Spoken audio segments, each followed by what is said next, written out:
நண்பர்களே, ஸ்காட்லாந்தின் கிளாஸ்கோவில் நடைபெற்று வரும் காமன்வெல்த் விளையாட்டுப் போட்டியில் இந்தியாவின் பதக்க வேட்டை சூடுபிடித்துள்ளது. இதுவரை இந்தியா 1 தங்கம், 3 வெள்ளி, 2 வெண்கலம் என மொத்தம் 6 பதக்கங்களை வென்றுள்ளது. இதில் இன்னொரு சுவாரஸ்யமான விஷயம் என்னவென்றால், இந்த 6 பதக்கங்களில் 5 பதக்கங்கள் பளுதூக்குதல் போட்டியில் இருந்தே வந்துள்ளன. அதாவது இந்த காமன்வெல்த் போட்டியிலும் இந்தியாவின் மிகப்பெரிய பலம் மீண்டும் பளுதூக்குதல் தான் என்பதை வீரர் வீராங்கனைகள் நிரூபித்துள்ளனர். இந்த வெற்றிக்கு தலைமை தாங்கியது இந்தியாவின் நட்சத்திர வீராங்கனை மீராபாய் சானு. 48 கிலோ மகளிர் பிரிவில் களமிறங்கிய அவர் ஸ்நாட்சில் 85 கிலோ, கிளீன் அண்ட் ஜெர்க்கில் 105 கிலோ, மொத்தம் 190 கிலோ எடையை தூக்கி தங்கப்பதக்கத்தை வென்றார். ஆனால் இந்த வெற்றி சாதாரணமானது அல்ல. அவருக்கு மிக அருகில் வந்த நைஜீரியாவின் ருத் நியோங் மொத்தமாக 168 கிலோ மட்டுமே தூக்கினார். அதாவது 22 கிலோ வித்தியாசத்தில் மீராபாய் சானு அபார வெற்றி பெற்றார். இது வெற்றி மட்டுமல்ல, முழுமையான ஆதிக்கம்.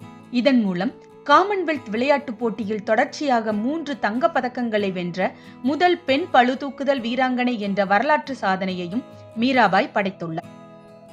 அடுத்ததாக ஆண்கள் 60 கிலோ பிரிவில் ரிஷிகாந்த் சிங் ஸ்நாட்சில் 121 கிலோ, கிளீன் அண்ட் ஜெர்க்கில் 143 கிலோ என மொத்தம் 264 கிலோ தூக்கி வெள்ளி பதக்கத்தை வென்றார். தங்கம் வென்ற மலேசிய வீரர் அனிக் கஸ்டானுடன் கடைசி வரை கடுமையாக போராடினார். ரிஷிகாந்த் சிங்கின் மொத்த எடை போட்டி சாதனையை சமன் செய்தாலும் உடல் எடை விதிமுறையால் தங்கம் மலேசிய வீரருக்கு சென்றது. அடுத்து தமிழகத்தின் பெருமை முத்துப்பாண்டி ராஜா 65 கிலோ பிரிவில் 126 kilo snatch, 160 kilo clean and jerk, மொத்தம் 286 கிலோ தூக்கி வெள்ளி பதக்கத்தை வென்றார். இந்த பிரிவில் மலேசியாவின் அஸ்னில் பிதின் 296 கிலோ தூக்கி தங்கம் வென்ற நிலையில் வெறும் 10 கிலோ வித்தியாசத்தில் முத்துப்பாண்டி ராஜா வெள்ளியை கைப்பற்றினார்.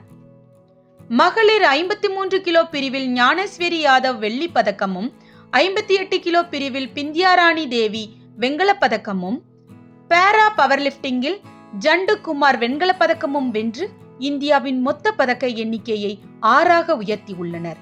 இப்போது இந்திய ரசிகர்களின் பார்வை முழுவதும் குத்துச்சண்டை, தடகளம், ஈட்டி எறிதல் போன்ற போட்டிகளின் மீது திரும்பியுள்ளது. குறிப்பாக நீரஜ் சோப்ரா, லவ்லினா போர்கோஹைன் உள்ளிட்ட நட்சத்திர வீரர்கள் களமிறங்க உள்ளதால் இந்தியாவின் பதக்க எண்ணிக்கை இன்னும் வேகமாக உயரும் என்ற நம்பிக்கை ரசிகர்களிடம் அதிகரித்துள்ளது. இந்தியாவின் பதக்க வேட்டை தொடரட்டும். மூவர்ண கொடி உலக அரங்கில் இன்னும் உயர பறக்கட்டும். இதுபோன்ற செய்திகளை தெரிந்து கொள்ள ழ ஊடகத்துடன் இணைந்திருங்கள்.